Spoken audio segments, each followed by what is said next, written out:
totally peaceful and contented. It didn't matter whether she was enjoying the luxurious palace in Ayodhya or she was going through the rigors of Vanvas in the forest. But when her attention shifted from Rama to the golden fleeting deer, her problems began. It was then that she was abducted by the 10-headed monster Ravana. The senses abduct you, and thereafter you're a prisoner.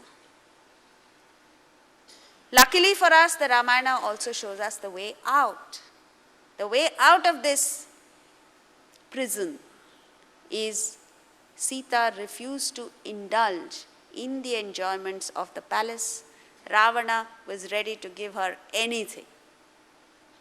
She refused all of that and stayed outside the palace in the Ashokavanam. Ashokavanam represents a place, not physical location, but a mental state of mind where you are detached from worldly indulgences and your focus is on the Rama within, Atman within.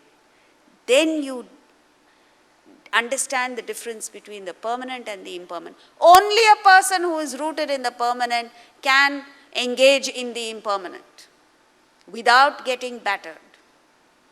But as long as you and I don't know the permanent, every time you go out and contact the world, you get hurt, you get stressed, you get beaten by the world, injured. And this is their state. So, true knowledge, and he uses the famous words, yaha pashyati saha pashyati, almost helplessly saying, one who sees, sees. Because you can't communicate Atman. You can't say it in words, you can't say it through emotion, you can't communicate it through concepts or ideas. He says, you just have to get there. Then you see. This lends a clarity of thought which is very useful in the world. If you look at any individual in the world, whether it's a doctor or a lawyer or a businessman, what makes a doctor or lawyer or businessman successful is not how much knowledge he has, but the clarity of thinking. The ability to diagnose a disease properly is what the doctor has, which can't be taught in a medical college. It isn't communicated through books. What gives the lawyer the precision, the brilliance to get at the root of a particular case is clarity of thinking. What makes a businessman zero in on a golden opportunity is clarity of thinking, not an MBA. Thus it is the richest people in the world today are school dropouts. They're not necessarily MBAs. So this clarity of thinking comes in very handy. And now let's take a brief look at, once you get rid of all this baggage of misconception, what is the core spiritual path that the Gita presents. In a portion, verses 22 to 29 of chapter 5, he gives it to us in brief. So let's take a look at what it says. Verse 22 speaks about indulgence in the senses, extrovertedness. And he says, contact-born pleasures are only wombs of sorrow. They have a beginning and an end. The wise one does not rejoice in them. So, sense enjoyment that we are all looking forward to has three things which make it a womb of sorrow. Number one, it is unending. It just goes on and on. You fulfill one desire, you enjoy one thing, it leads to many, many more. Second, more is less. The more you indulge, the less enjoyment you obtain from it. And the third is, it has a beginning and an end. And then he concludes, Nateshu ramate buddhaha. The wise one does not indulge in them. So what does the wise person do? What does he do with his desires? Then in the next verse he says, this desire which is in an indisciplined form is malignant, it destroys you. The same desire, scanned by the intellect, guided by the intellect, directed by the intellect, becomes benign, and it leads you to great success, happiness, and growth. Then, so he says in this verse, he says, control this vega, this force that arises out of desire, with your intellect. How many of us have developed the intellect? Where in our lives, in any school or college or government or business institution, are we taught how to strengthen this intellect and use it? We are not taught this, and therefore we are where we are. This vega, this force which arises out of desire, completely cripples us. So once you control the desire with the intellect, he gives internal sadhana and external sadhana. The internal sadhana is where worship is done in a subtle manner. Let's take a look at life. Life itself consists of 3 transactions. The world enters you through the 5 sense organs. It's called receipt of stimuli. Once it enters you, there is a reaction at the level of the mind and intellect between the stimulus that has entered you and your desires. And depending on this reaction, you send out responses back into the world. A person who has very few desires is one in whom only receipts come in. What we mean by this is, suppose you open the newspaper or you're watching news on television. During the commercial break, all kinds of ads come. You are watching television for what? News. You're not watching it for the ads, for the commercials that come. Yet, in fact, this is an infringement on your right, which nobody has thought of. Yet, you are bombarded with these messages that come. If you have desires in your mind, then what happens? Every commercial that you see that enters you, there is a reaction. For instance, you read about a new car that has just been launched. If you have a desire to buy a new car, there will be a reaction that sets in. And there is a response. Next morning, you pick up the phone, call the dealer and say, how much does it cost, etc., etc. It sparks off a totally new direction of action. But if you don't have desires, any number of commercials you may watch, you may actually register what the commercial is about, but there is no desire for a new car, so it ends there. It enters you and it ends there. There's no reaction, no response. Such people, where the bulk of their personality is heavily based on just receipts, if he wants to perform worship, what does he do? He converts the very receipt into worship, which means whatever he sees, hears, smells, tastes, or touches, his attention shifts from that which he is seeing or hearing to that which makes him see or hear. And that which makes him see or hear is God.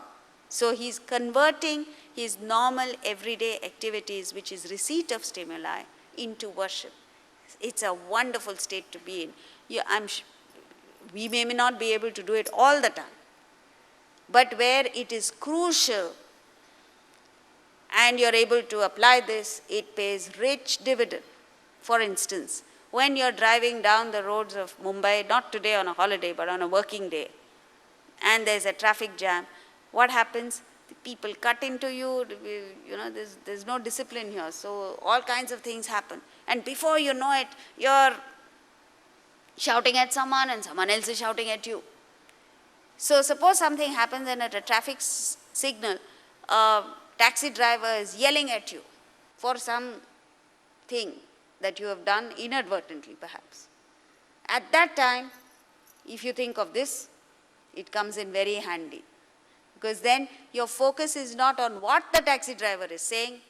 The louder he shrieks, the more is your ability to worship, because the reminder of worship, because your focus has shifted from what he is saying to that which makes you hear. right? So this is called internal worship. It's very subtle. And once you try to do it, you'll find that you're not able to do it. So why is it that you're not able to do it? Because you have desires in the mind. Every stimulus that enters you, there's a reaction and there's a response. So the next kind of person is an extroverted person in whom the bulk of his actions are responses because he has too many desires. So such a person, what does he do? He converts his responses, which means his actions, into worship. Is that clear? So this is called external sadhana. So whatever he does by way of action, instead of doing it just for selfish, self-centered reasons, as we've seen earlier, he dedicates his action to a higher ideal. Whatever emotional transactions he has, he tries to expand his circle of love to include more and more people. He tries to feel for people with this sense of oneness and with the intellect. Instead of planning and scheming to get more of the world, he uses his intellect to merely discriminate between the world on the one hand, which is passing, ephemeral, and that which is permanent.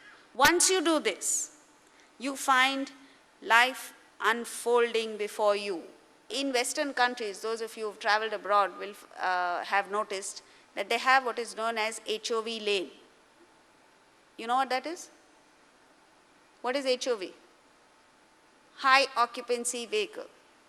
So in a huge city like say Houston or New York or wherever, you find all the lanes jammed with traffic.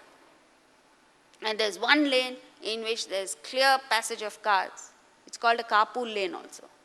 What it means is they try to encourage people, most of the people there go one person in a car.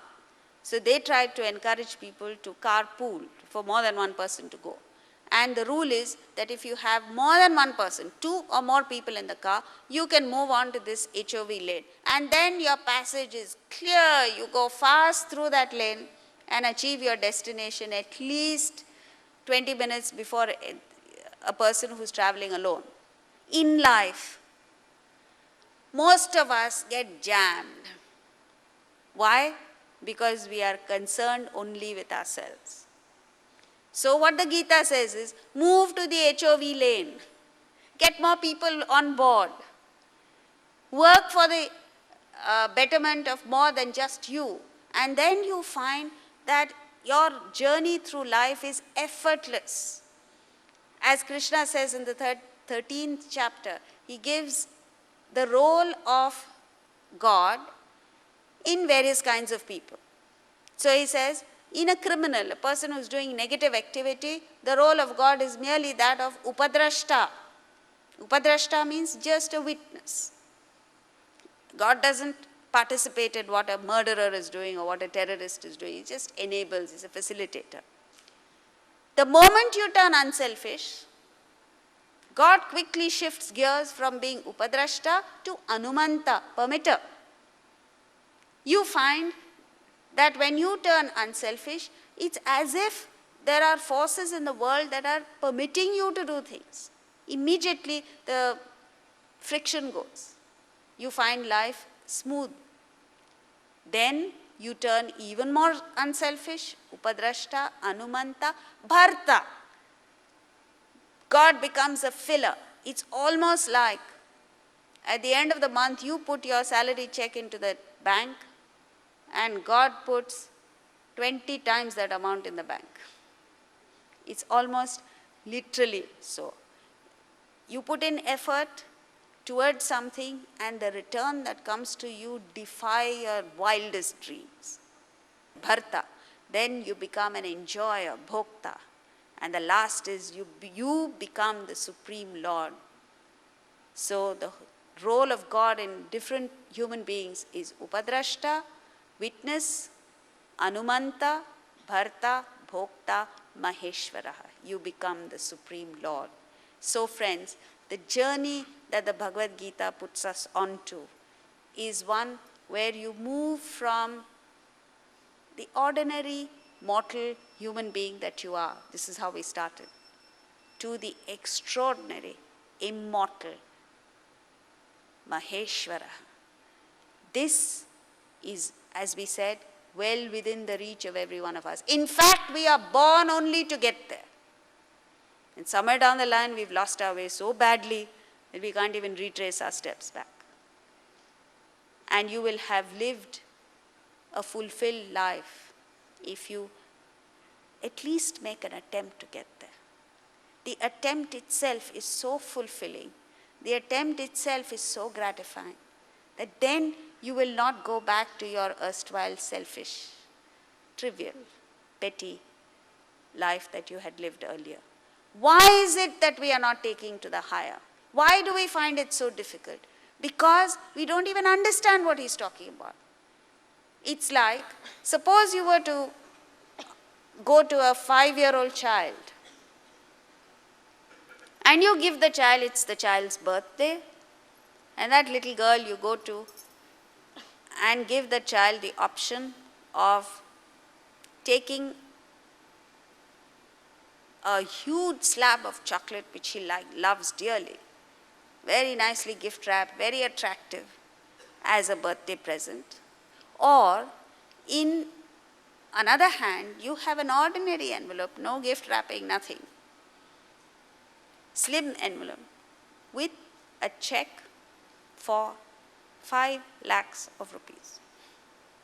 And you offer this choice to the child. You're being very unfair to the child. But assuming you offer this option to the child, what do you think the child will choose? The chocolate. If I were to offer the same option to you, I won't. But suppose I were to offer the option to you, what would you choose? The check. Without batting an eyelid, you would take the check. However much you love chocolates. Why? Why do you choose the check? Why does the child choose the chocolate? What's the difference? Knowledge, correct. The difference is you have the knowledge of what the check can offer you. You have the knowledge of what that 5 lakhs can do in your life. The child does not have the knowledge. The child is ignorant, and therefore it picks the chocolate. Similarly, the great rishis, the great teachers of this wonderful philosophy understand that life is really unfair to us in a way, because life is constantly throwing choices at us. And these choices are exactly like the difference between the chocolate, which is physical enjoyments. Oh, go watch a movie, go buy new clothes, buy diamonds for yourself, and I don't know what else. Go on a holiday. Versus the 5 lakh check is equivalent to the Bhagavad Gita and what it opens up before us. But we don't choose that because we are ignorant. We just don't know. Our intellects are incapable of understanding what infinite bliss is. Our minds are incapable of reaching out to that state of fulfillment, that freedom. We don't even know what freedom is. You know why we don't know what freedom is? Because we don't know that we are imprisoned. And it is this ignorance that makes us make the wrong choice every now and then. So,